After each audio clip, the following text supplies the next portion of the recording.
This is It Was a Thing on TV. Total Red Man has ever done something like this to me! It's, time!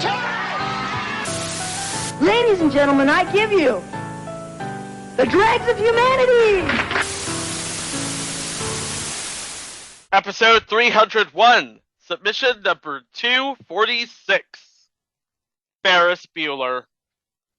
Ferris Bueller aired on NBC from August 23rd, 1990 to August 11th, 1991 for 13 episodes. And before we play the theme music, I just want to apologize in advance. Hit it, Mike! Ferris Bueller! Ferris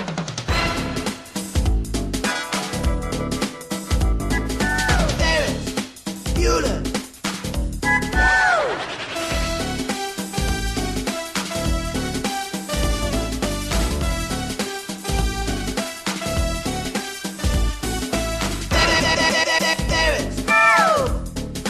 Bueller, Bueller, Ferris Bueller, Bueller, Ferris Bueller.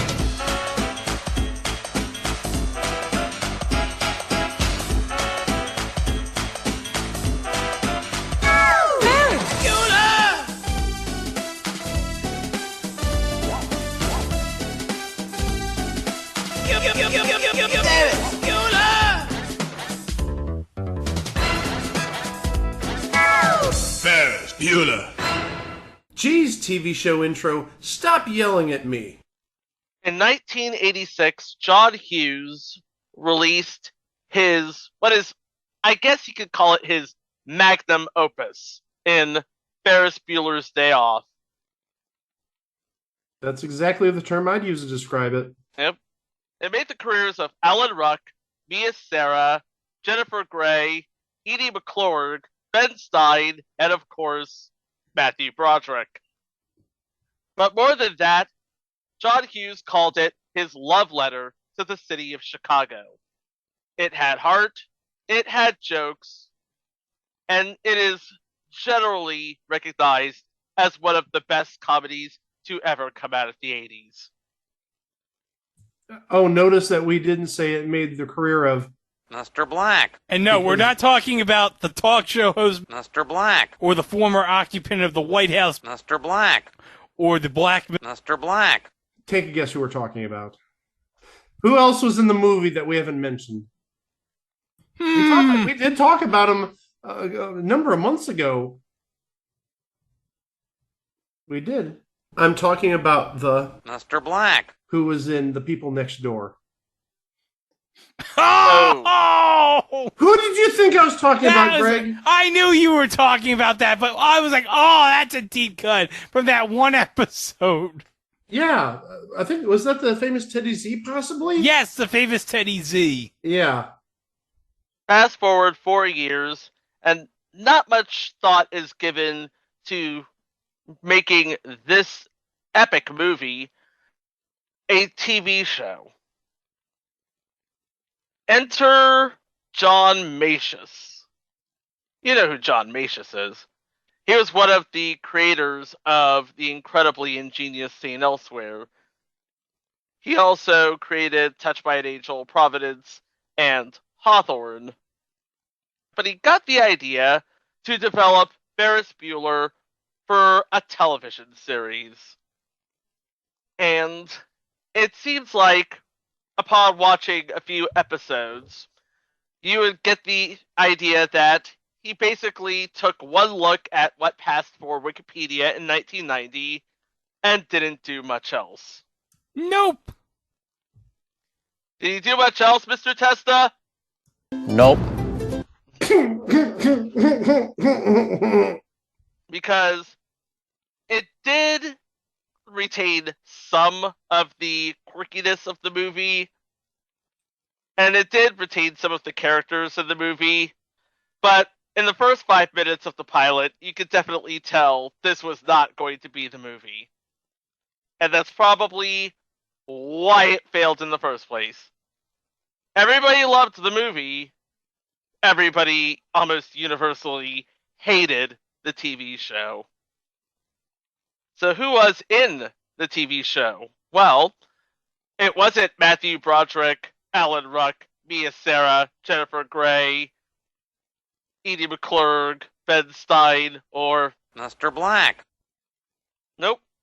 They had, playing the role of Ferris Bueller, Charlie Schlatter doing his best Jersey Boys. Yeah, that's pretty accurate. Which makes sense because Charlie Schlatter is a Jersey boy. Yeah. Inglewood, born and raised. A little fact here. Did you know that he was originally cast as the role of Philip J. Fry in Futurama? I did not know that. No. I promised Greg before the show I would give him a mind-boggling little fact. There it is for you, Greg. Oh, neat. But yeah, he's done a lot of voice work. Yep, most notably as the Flash in Justice League Action. Yes. And also he did the voice of Howard Stark in Avengers Assemble. And of course, recently, he's played the role of Paul Michaels on the Apple TV Plus show For All Mankind. But where I know him best from is he was in the movie 18 Again with George Burns in 1988. Okay, I remember that, yeah. I remember that. That was a good movie. Oh, hold on, guys. Charlie was also in an episode in 1994 of Silk Stockings. Dun dun dun dun dun dun! The episode where there's a will. Do I really want to know if he was the piece of man-ass for that week? Oh, jeez. Probably not. I don't want... I'm withdrawing the question before I even start hunting. And I don't know what he would have been doing in 2000 towards a spot on Hollywood Squares, but, oh wait, he was in Diagnosis Murder. That would do it. Yes! Diagnosis Murder. All 137 episodes of that. All the old people, they love their Diagnosis Murder. Dick Van Dyke made that show. Did it make his career? No, Mary Poppins made his career, silly. Oh, okay. I just wanted to check because, yeah, I thought maybe some self-named TV show might have made his career, but no, Mary Poppins did. Maybe, You're right. yeah. It's like yeah. Dick Van Dyke was known for Mary Poppins and nothing else. Okay. And Diagnosis Murder. That's the list. That's it. That's the list.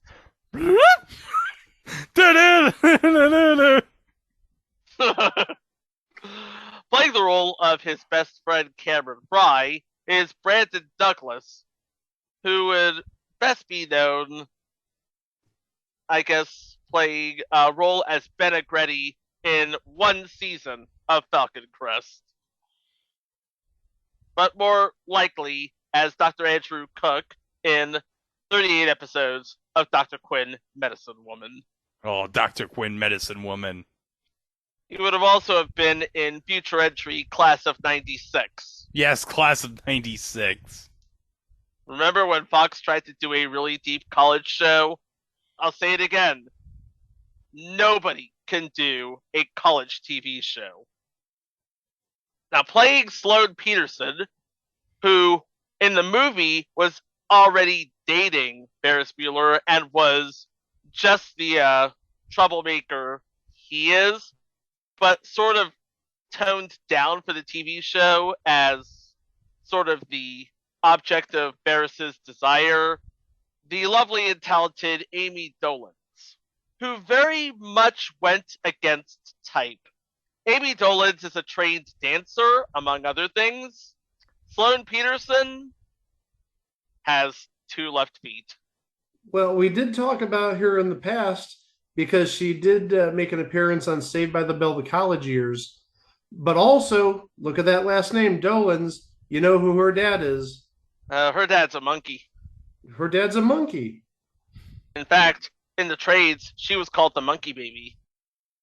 Yeah, her dad was Mickey Dolenz, in case you Yes. don't know. Yeah.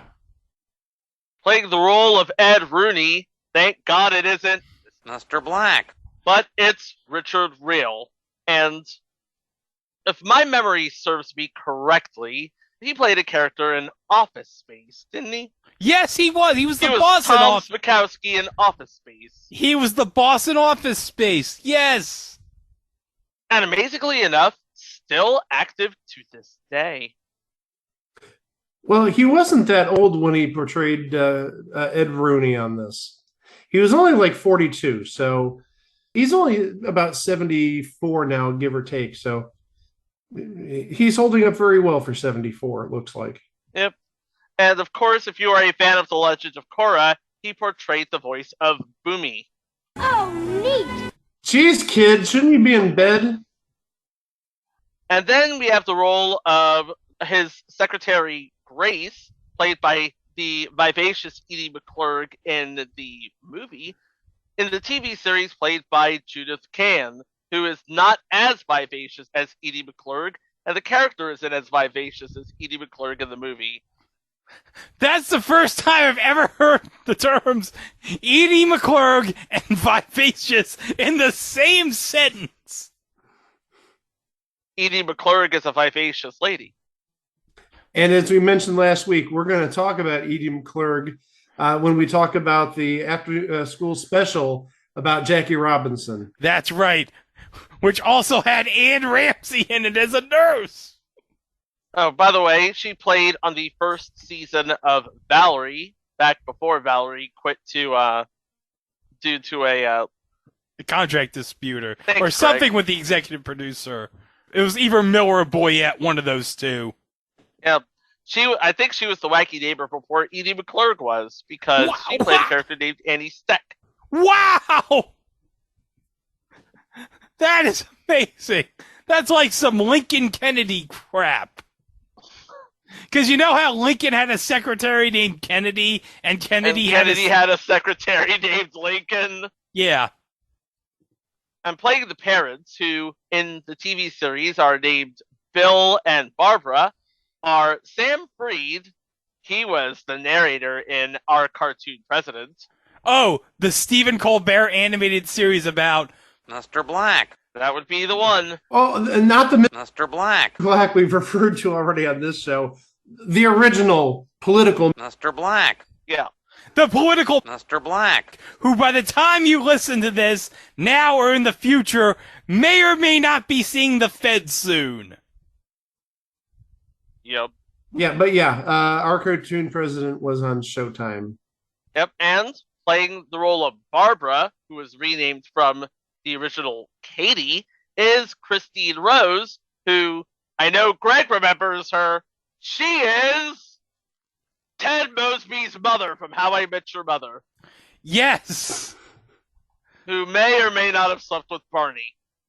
Who may or may not have slept with Barney. And remember, she divorced Michael Gross. Yep. Because remember, Michael Gross played Ted Mosby's dad on How I Met Your Mother. And- Those are some amazing genetics in that family. Michael Gross is the father, Christine Rose is the mother, Erin Cahill is the daughter, and how did Josh Radnor get in this family again? How did those genetics produce Josh Radnor? We may never know. Not to mention the grandchildren, Penny and Luke. Penny played by Lindsay Fonseca. thank you, and Luke played by David Henry. But we're getting ahead of ourselves. This isn't Who Do You Think You Are television edition. And then there's Jeannie Bueller, who was a senior in the TV show, whereas in the movie she was a junior. Justice Barris was a junior in the TV show and a senior in the movie. Jeannie is played by Jennifer Aniston.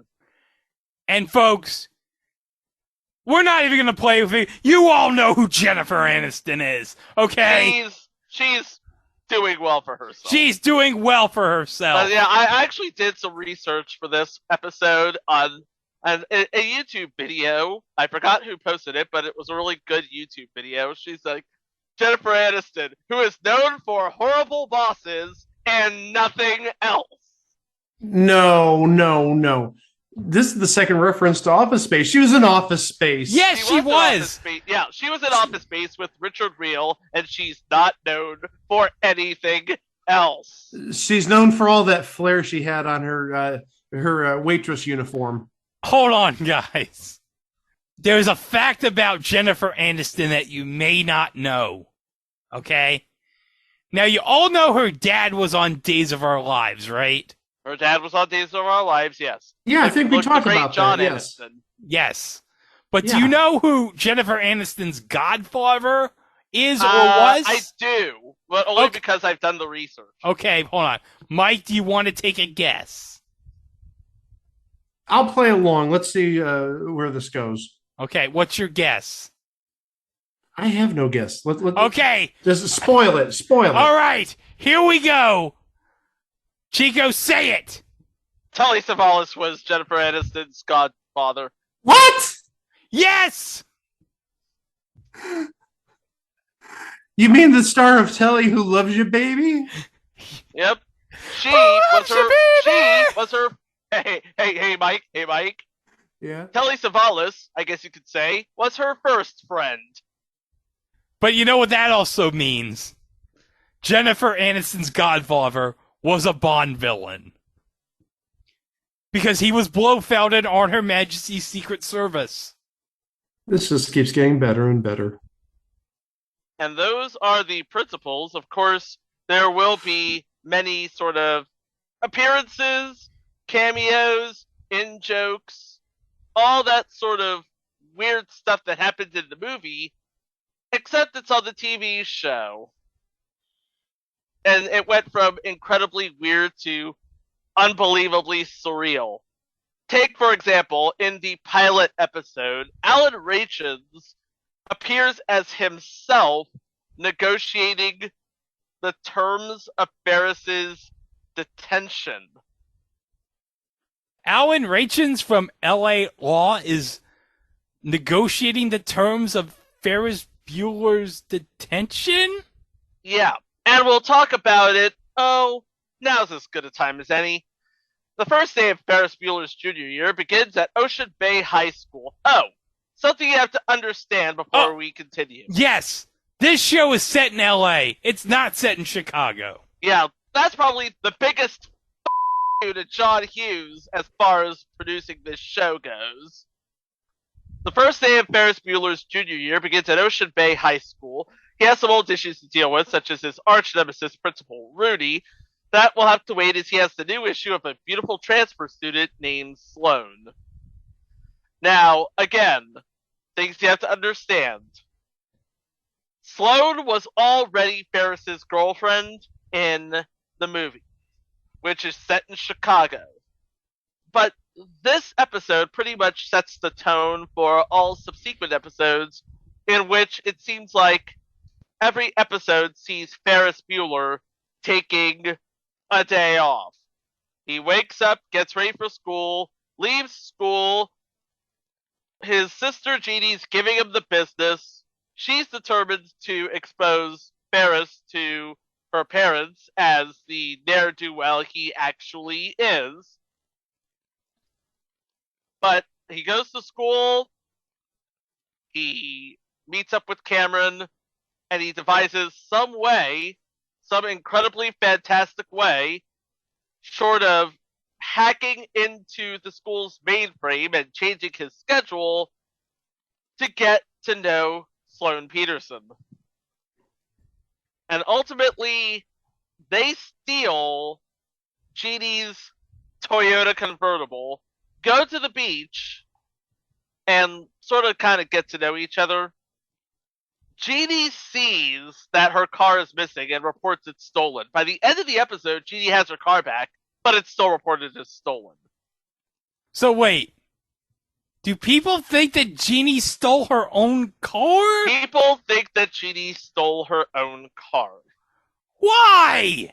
Because, I don't know. But anyway, I told you about Alan Rachins negotiating the terms for Ferris's detention. Again, everybody thinks he's Douglas Brackman. No, it's Alan Rachins. Douglas Brackman is a character he plays on television. And an interesting credit here, it was directed by Jonathan Lynn, who did the Clue movie, if I'm not mistaken. Oh, yes. Based on Chico's description, This sounds like if you asked for Ferris Bueller, you're getting the Wish version of Ferris Bueller. You've got it set in Los Angeles instead of Chicago. You've got not even the right car was stolen. I mean, it was the what was the expensive car that was stolen in the movie? Oh, wasn't it the car Lamborghini Cameron's or something like that? right? It's an expensive car. It was Cameron's dad's car. Right. It sounds like this is like the oh well, we'll get you Ferris Bueller, and you get some sort of knockoff version of Ferris Bueller. This is bad. Yeah, this version of Ferris actually addresses it in the opening. Life is one damn thing after another. Mark Twain said that after he changed his name. I'm Ferris Bueller, and I've never changed mine. Once they put me up on the big screen, it was out of the question. But come on. Matthew Broderick as me? No way. He's too white bread. Too two-dimensional. Too Tootsie. Goodbye.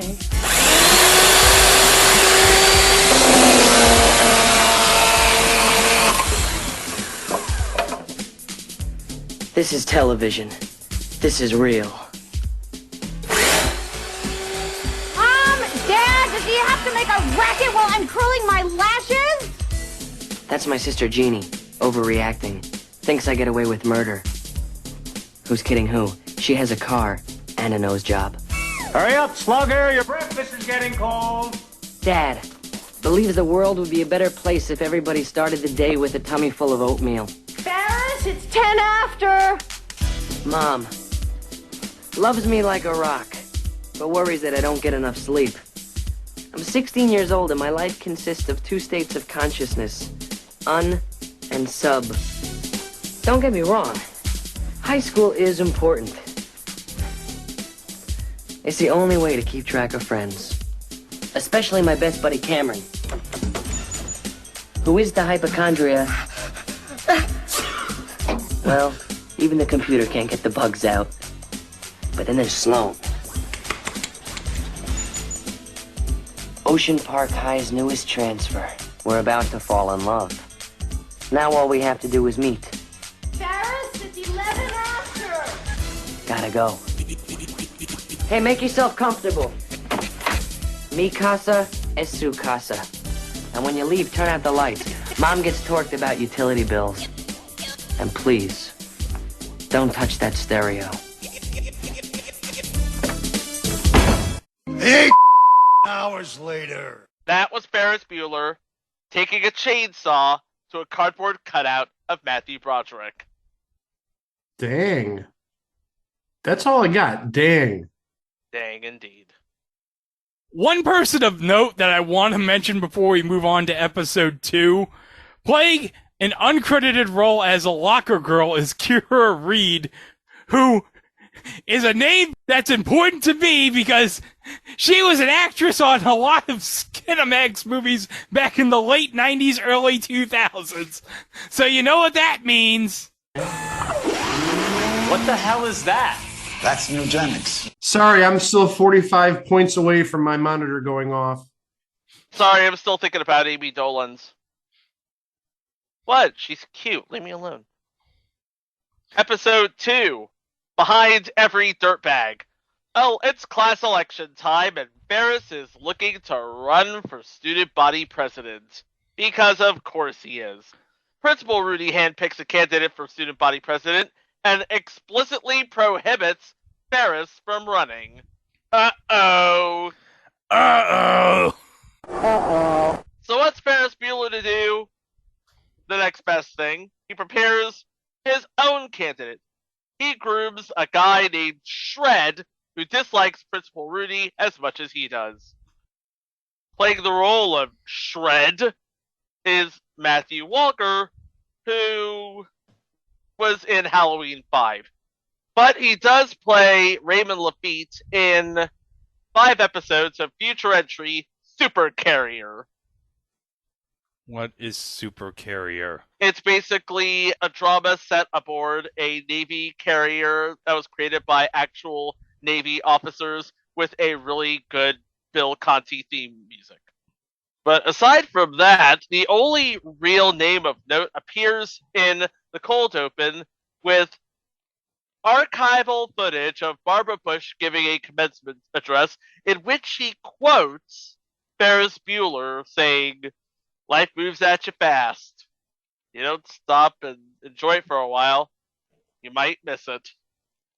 To which our Dollar General Ferris here says, "I don't remember saying that."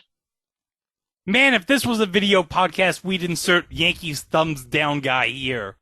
One note that was not brought up in the taping is episode 2 along with episode 11 were both directed by David Banner himself, Mr. Bill Bixby. And again, if this was a video podcast, you would see Greg doing the pose flexing the Hulk did in The Return of the Incredible Hulk. Episode 3, Custodian of the People. Ferris and Sloan have hit a bump in the road in their new relationship. Ferris makes the mistake of being unsupportive of Sloane's ambition of becoming a dancer. Because back in episode 1, she said she's going to transfer to a performing arts school. Never mind that while Amy Dolenz is a trained dancer, Sloane Peterson has 2 left feet. Ferris is also at odds again with Principal Rooney as he convinces Lou, the new janitor, to impersonate the new dean of students, a former Marine drill sergeant. Did you see who played that janitor Lou? Yes. Dennis Lipscomb. We didn't talk about him that long ago. And hey, it's another reference to the famous Teddy Z. He was Harlan Kevo. Yes, he was! But hold on. Here's another connection with Matthew Broderick to tie it in. He was Watson in War Games. So you probably looked at Charlie Schlatter and said, "I know Matthew Broderick. I'm friends with Matthew Broderick. You, sir, are no Matthew Broderick."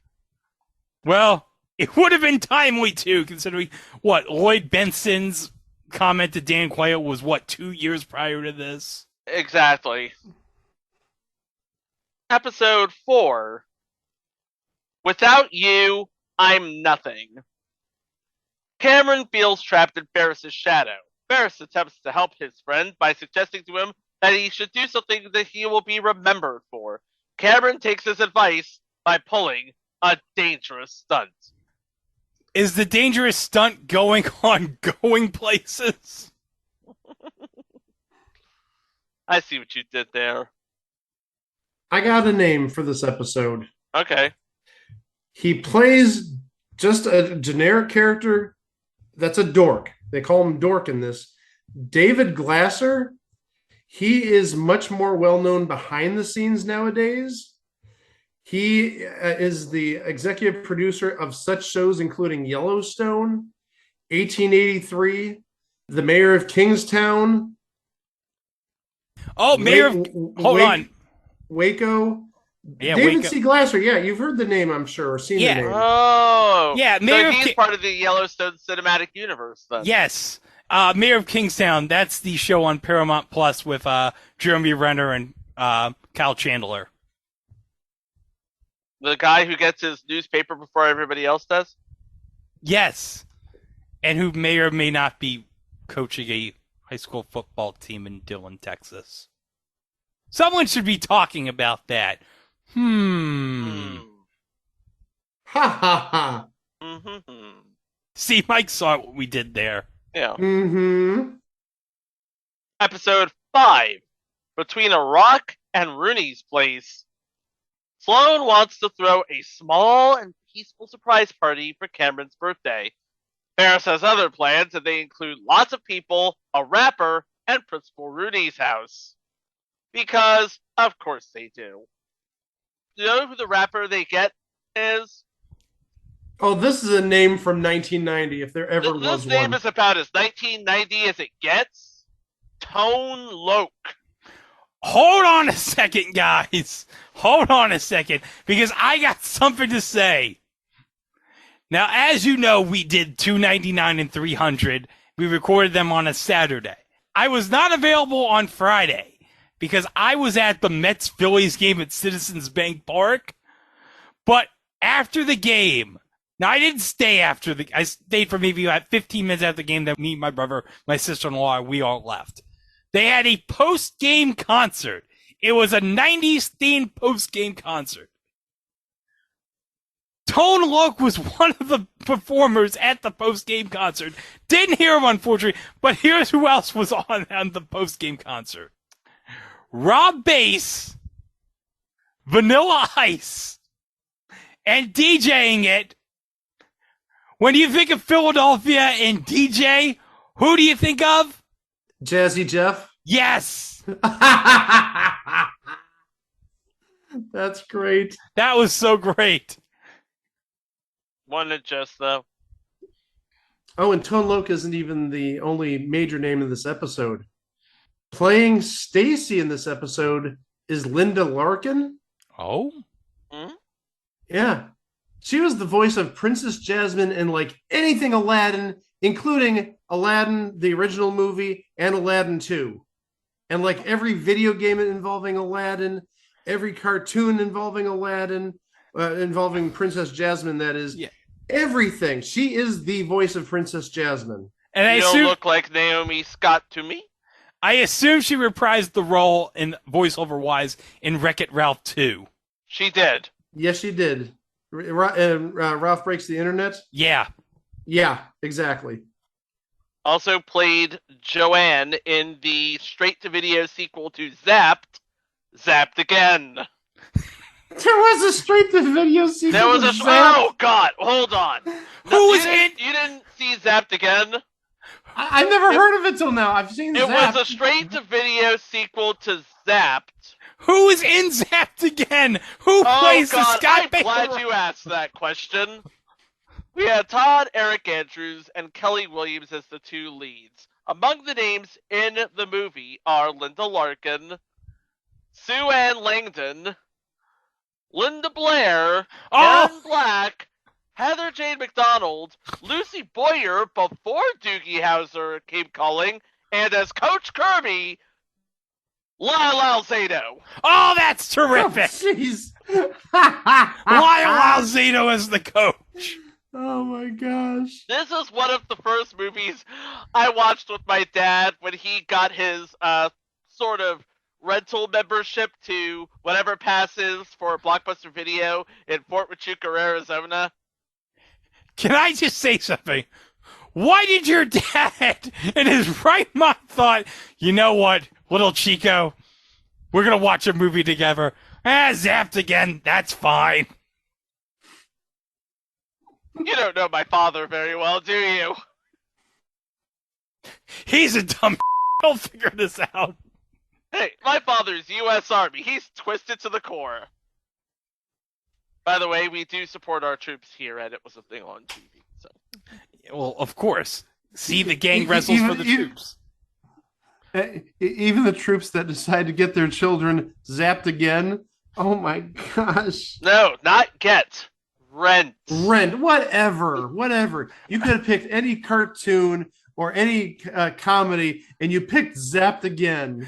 He could have picked Hot to Trot. That's an improvement, though. Yeah. I did. You know what? I did get one pick, and you know what I picked? The Wizard. Okay, that's a fair choice. Okay, although, good. Although, let's be honest, I would have picked Hot to Trot. Well, that's your problem. No. It's got Bobcat Goldthwait and John Candy as a talking horse. And Dabney Coleman with crooked teeth. Yeah, I was going to say, how can you forget Dabney Coleman? All right. Episode 6. A Dog and His Boy. Ferris is still trying to win Sloane's love, so when she asks him to watch the school mascot, he agrees. Principal Rooney sees the dog with Ferris and decides to get rid of it and calls the dog catcher. You bastard. David Glasser does make a return appearance as the dork. And we didn't mention another sort of recurring character, which was, I believe his name was Mr. Ricketts. Did he go on to own the Chicago Cubs? No. Good. He was the history teacher, Mr. Ricketts. I guess he was supposed to be the Ben Stein character.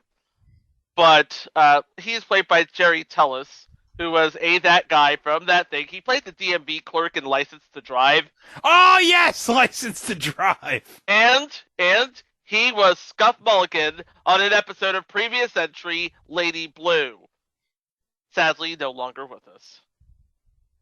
I'm doing the big gun thing from Lady Blue. Yeah. You can't see it, but just picture that scene of her with the gun. Yeah. It's Jamie Rose and her Jamie really Rose. big gun. A really big gun. You all knew what it was supposed to be. Yeah. That's a penis. Now, I am laughing because of that last clip, but I'm also laughing because I just read the title of episode 7. Wait, hold on. Before you say the episode title, I think we need to set up a hypothetical situation. Greg? Yeah. If you had a fight between Parker Lewis and Ferris Bueller, who would win? Well, obviously it's going to be Parker Lewis. He can't lose. But as we know from the title of this episode, it explains why. Because the title of the episode is what? Ferris Bueller can't win. Does this look like anything? Should we just say it now? About Might as Parker well. Lewis? You might as well. Because this was the same year Parker Lewis came on In the fact, air. I think NBC saw that Parker Lewis was premiering in September, and they had their own Ferris Bueller, and they wanted to get a jump on him. So instead of premiering in September with Parker Lewis at that same time, mind you, which we will talk about later, they premiered it in August. August 23rd of 1990. So they could say, hey, look, Ferris Bueller is the original. Parker Lewis is the ripoff. You want the original or the ripoff? To which Ferris Bueller, in his IDGAF sort of attitude, said, you know what? We'll freely admit it. Yeah, we ripped off Ferris Bueller, but we perfected the formula. We added Troy Slayton to the mix. And you know what? Let's be honest, they did it much better. They totally did it much better. Who remembers this show, and who remembers Parker Lewis? Yes, Ferris Bueller created the formula, but Parker Lewis perfected it. Okay, the description of episode 7. Ferris Bueller can't win. The San Diego Chicken makes an appearance at Ocean Bay High School, which kicks off a run of bad luck for Ferris. He gets in a fight with Sloan, and Cameron accidentally destroys his homework. To top it all off, an earthquake hits while he's riding an elevator with his archenemy Principal Rooney, trapping them both. Uh-oh! Yep, of course, we have an appearance by Ted Janulis as the famous chicken. That's right, they couldn't call him the San Diego Chicken, just the famous chicken. But you know what? A chicken by any other name, am I right? Yeah. Well, remember, the San Diego Chicken is like a trademark name. That's why he's just the chicken or the famous chicken. Yeah. But also, we got to talk about Ted Gianulis, the San Diego Chicken, and Johnny Bench at some time, because the San Diego Chicken was in one of my favorite shows of the early 80s, The Baseball Bunch. Yes, he was! Yep. Someone has to reboot that. MLB Network's got the tapes. I mean, that was an MLB production. Yeah. They have it. They have the tapes. They have to do something with that. They've shown old This Week in Baseball. What is stopping them on Saturday mornings showing 40-plus-year-old reruns of The Baseball Bunch with Johnny Bench? Oh, yeah, no doubt. And we have another recurring character here playing Arthur Petrelli is Jeff Maynard, who you would recognize him as the boy from the books, or the boy with books from UHF. Oh, in the Conan the Librarian sketch? Mm-hmm. Do you not know the Dewey Decimal System? Fun fact about one of the people in this episode, playing the role of Marjorie Ganesha is Karen Kondasian, who got her start at the age of 8 on Art Linkletter's house party as one of the kids in the Kids Say the Darndest Things sort of segment. Oh, neat! I told you to go to bed, kid. Episode 8. Sloane again. Naturally. Ferris and Jeannie set their differences aside and work together to ruin a date between Sloane and the new exchange student from Italy. Ooh. Ferris wants Sloane back, and Jeannie wants the exchange student for herself. Whoa! Whoa! Whoa. Okay, Marco Ruffo, who is not known for much, he plays the exchange student Giancarlo.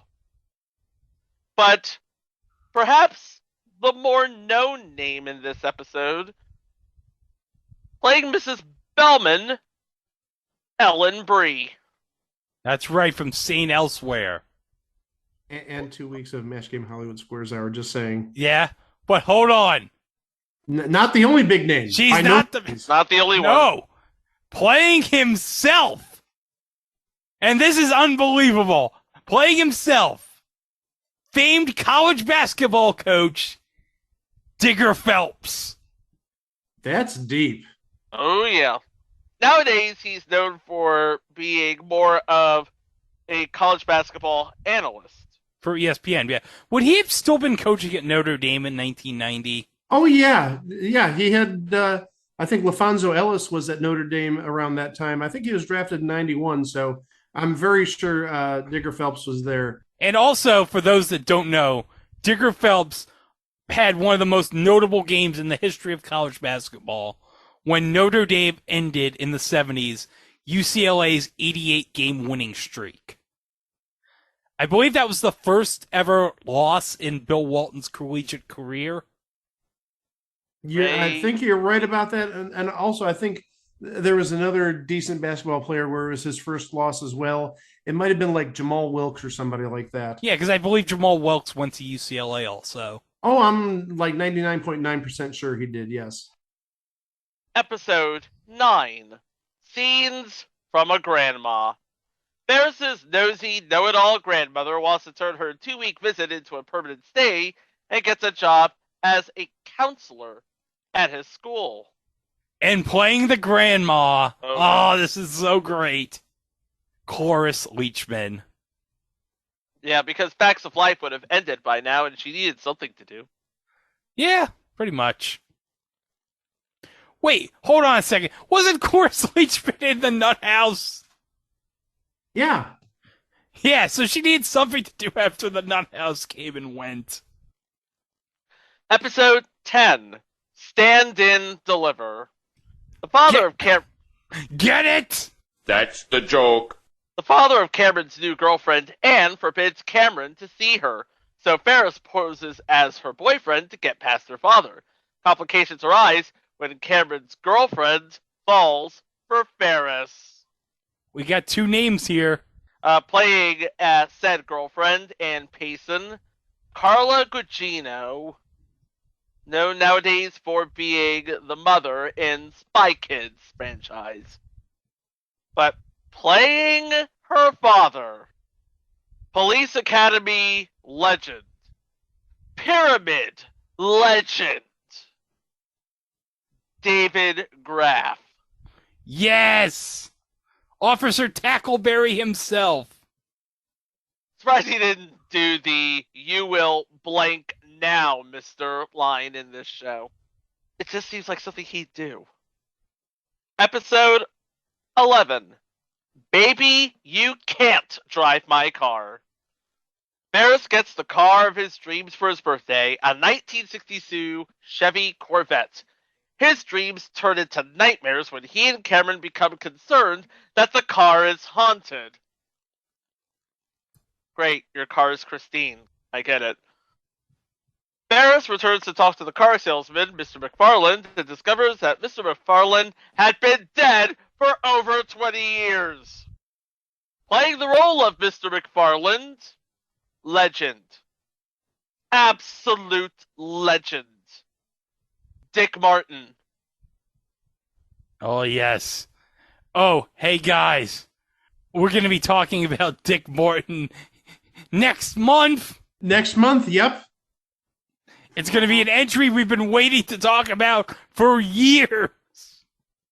Well, now, is it necessarily for years or because a certain show aired on a certain broadcast network about a year ago? I think Both. that just sort of, yeah, I'd say that. I think that sort of spurred our interest in covering this show. But yeah, we'll be talking about him in under a month. Yeah, mark your calendars, folks.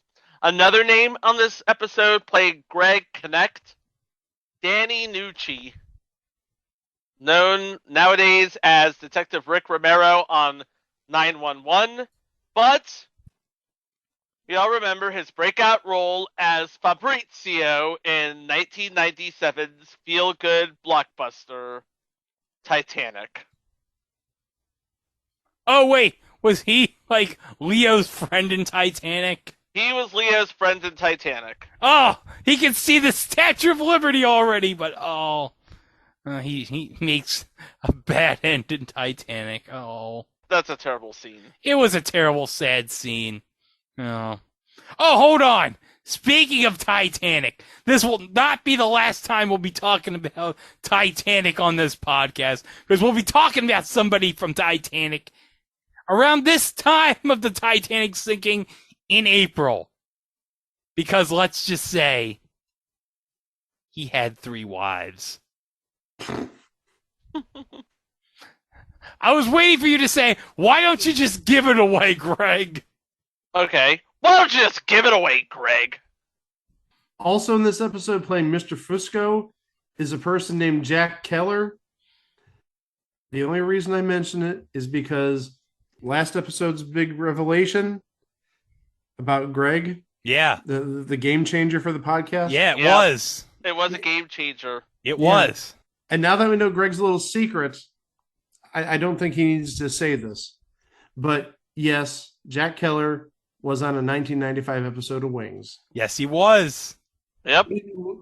And as we found out last show, Yes, you did. Wings is your favorite show. Yeah, it was the Yes. first time I ever You said love it. Wings. Yeah, first time. I love Wings. That- Me, that's Tony- why. That's why I mentioned it. Yeah.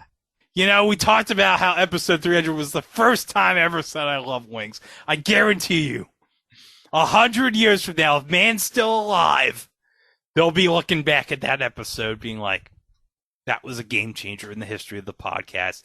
That was the first time Greg ever mentioned he loved Wings. Should I say hi to the futurelings? Hi, Futurelings. Hey, futurelings. Yeah. Episode 12. Grace Under Pressure.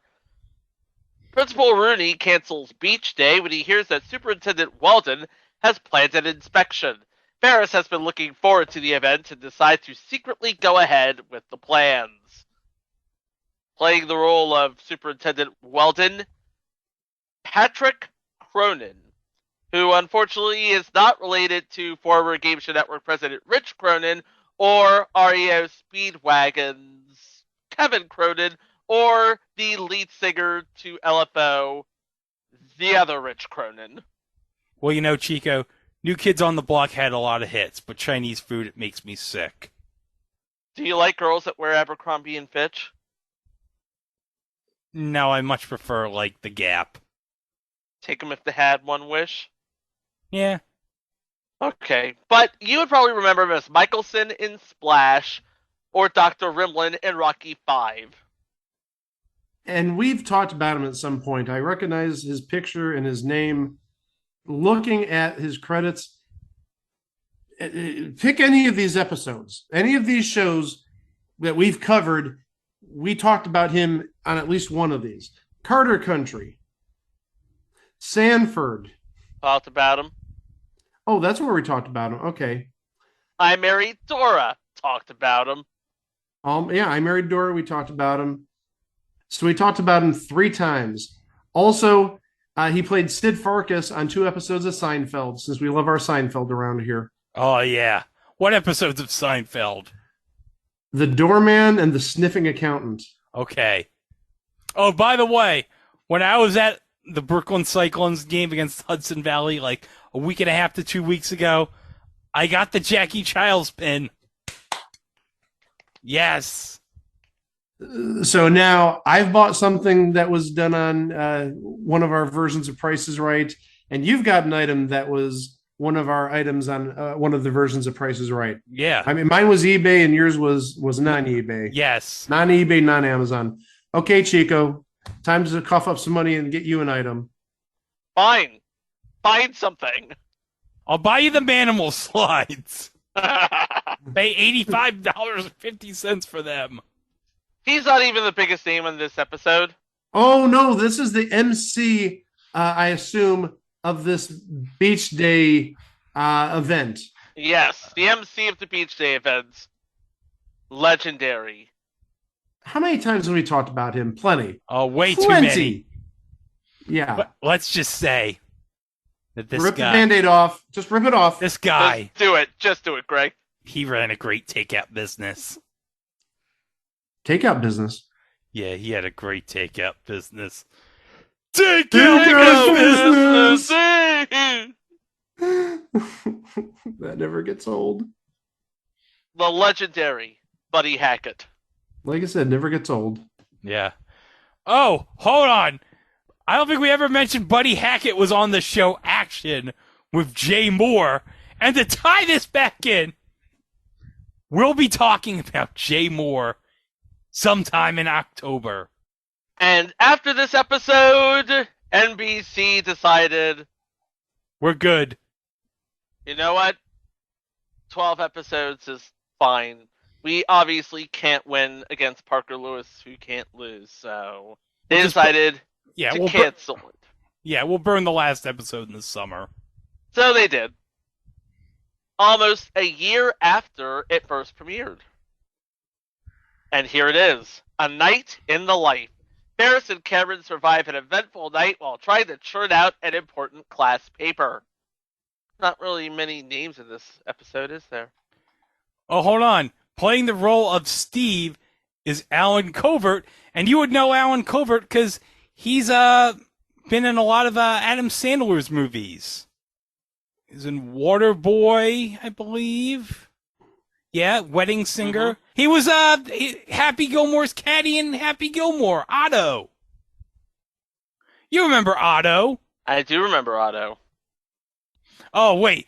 Chico. He was Kenny in the movie Heavyweights. What? I remember Heavyweights. Kenan Thompson was in that movie. Yeah. Also, somebody I went to governor's school with was in that movie as well, so. Why do you think I mentioned Heavyweights? Because I never get tired of mentioning that fact. Yeah. I believe that's on Disney Plus, right? Yes. Good. One more name in this episode playing Raul is Valente Rodriguez. We didn't talk about him that long ago because he played Manny on Dad, Stop Embarrassing Me. Yep. Oh, God.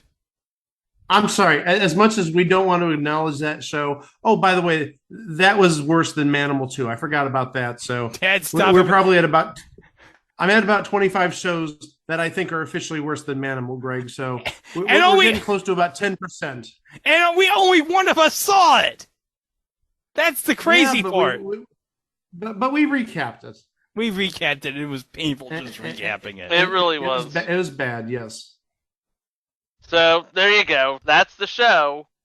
And not many people remember it, but it hasn't been released on any sort of video platform officially. However, all 13 episodes are available on YouTube unofficially. And you can collect the DVDs if you know a guy. Wink, wink. You get what I'm trying to say here? Yes, we get what you're trying to say. Yeah, we know. So, what happened other than... Duh. I think duh sums it up nicely. Yeah, I mean, people were expecting Ferris Bueller's Day Off, the series. But they weren't exactly asking for it. They weren't exactly clamoring for it. It's like that meme. Nobody. Not a damn body. Not a living soul. Ferris Bueller series! And when you have something like Parker Lewis on opposite Ferris Bueller, you know where this is going. Should we even look at the schedule? Yeah, let's look at the schedule.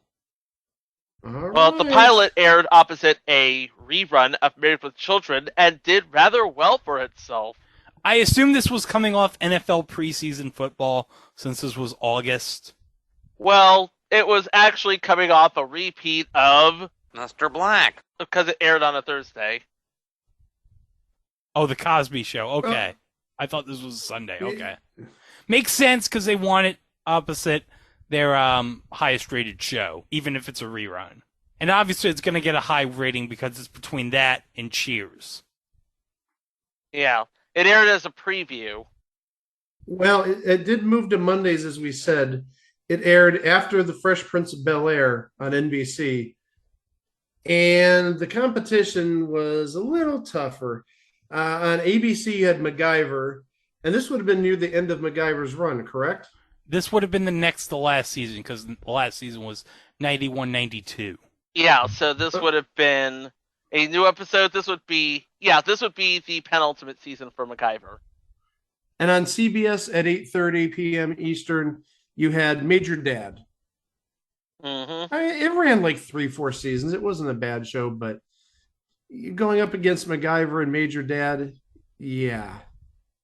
Yeah, and its lead out was Fresh Prince, which was doing pretty well for itself, and it managed to hold on to some of its lead in, but it could not hold a candle to Major Dad. And even running, in a virtual tie with MacGyver was not enough. And it just seemed to hover into the 11-12 range, which in 1990 would have been good, not great, but good. And it kept being mired in third place against Major Dad and MacGyver. But given time, ratings cratered. Being preempted for a 1-hour Fresh Prince of Bel-Air, that did not help. And of course, the negative reviews of Ferris Bueller did not help either. I have a review in my hand here from the legendary Tom Shales of the Washington Post saying, Charlie Schlatter, the unlikable actor inheriting the role for television, tackles inevitable comparisons head on, which we did. He says, come on, Matthew Broderick is me? No way, he's too white bread. Then he takes a chainsaw and hacks off the head of a Matthew Broderick cardboard cutout. This is television. This is real. Okay, then this is the real Ferris Bueller? Fine. Now will the real Ferris Bueller please shut up? I love how Charlie Slattery says this is television, and the same way someone on Twitter would say about something from the movie, say, this is cinema. Yep, he ends the review by saying, to the kids in the audience, once the first episode's paltry adventures are over, Ferris offers advice. If mom and dad give you a hard time, it's only because they've been there. Where? There. Ferris Bueller is the proverbial lead balloon. Suffice it to say, he wasn't a fan. And nor should he be. Ferris Bueller's Day Off was cinematic gold. It was an attempt to tell a story by many angles. It was hardly breakthrough in its attempt to do so, but it was endearing to its audience, which it knows absolutely too well. By waiting 4 years after the movie to deliver the TV series and then wildly going crazy with the franchise, what are you doing? What was John Majus doing? I don't know what he was doing. So thoughts, guys, before we wrap this up? Some things are just best left untouched. Yeah. Really, that's all we need to say. Was America clamoring for a TV version of Ferris Bueller that was very, very non-canonical, to say the least? I'm sorry, Ferris Bueller is Chicago. It's never Los Angeles. Never in a million years. No. And even if it was done better on Fox. Yep. Well, as we know, Parker Lewis can't lose. No. Parker Lewis can't lose. He couldn't lose Sunday. Ferris Bueller all but lost Mondays. Ferris Bueller's Day Off was cinema classic. Ferris Bueller, the TV show in 1990, it was just a thing on TV. But hold on, guys. Because didn't they just announce that there's going to be a sequel movie to Ferris Bueller's Day Off on Paramount Plus? What? I got it right here. E! News confirms that Paramount Pictures is developing a sequel to Ferris Bueller's Day Off, but don't expect Ferris, Matthew Broderick, or Alan Rux Cameron. It's called Sam and Victor's Day Off, centering on the valets, originally played by Richard Edson and Larry Flash Jenkins, who took Cameron's dad's Ferrari for a joyride through the streets of Chicago. So now we're finally going to get the unanswered question. What did they do to the Ferrari? And how many miles did they put on that Ferrari? Yep, and the minds behind this sort of sequel, a trio that knows a thing or two about sequels/reboots, John Hurwitz, Hayden Schlossberg, and Josh Held, the creators of Cobra Kai for Netflix. Oh, okay. So, okay, they did Cobra Kai, and Cobra Kai is fantastic. It is. So, okay, we'll trust them with this. You should hope so. So, if anybody could possibly do justice to the original story, it would be these three. John Macius at NBC in 1990, not so much. Nope! But you can relive all of the original shows that we've done on this podcast, all 300 of them, at itwasathingontv.com. Of course, we also have live shows, live watches, minisodes, our It Was a Thing on TV Presents series, and links to all of our socials at It Was a Thing on TV, except for Facebook, who apparently took a day off and gave us It Was a Thing on TV podcast. And of course, don't forget, we are on the YouTube. Do not forget to like, subscribe, hit the notification bell. Bueller. Bueller. Bueller. Bueller. Thanks, Ben. Tell Jimmy we said hi. Hit the bell if you want to stay up to date on all of our entries as we begin the 4th century of It Was a Thing. And Back to School Week is continuing with another short-lived high school-related TV show, and one that is apparently near and dear to Mike's heart. No, I didn't really say that. I said at the end of episode 300 that when I was doing my education coursework about 2 decades ago, we did see at least a partial episode of this in one of my classes, like foundations of teaching, so some low-level education class. But by no means would I say it's near and dear to my heart. I haven't seen it in 20 years, and I don't even remember what I saw from 20 years ago. Okay. It was just a show that was on in the background while Mike was getting his teaching degree. Yeah, close enough.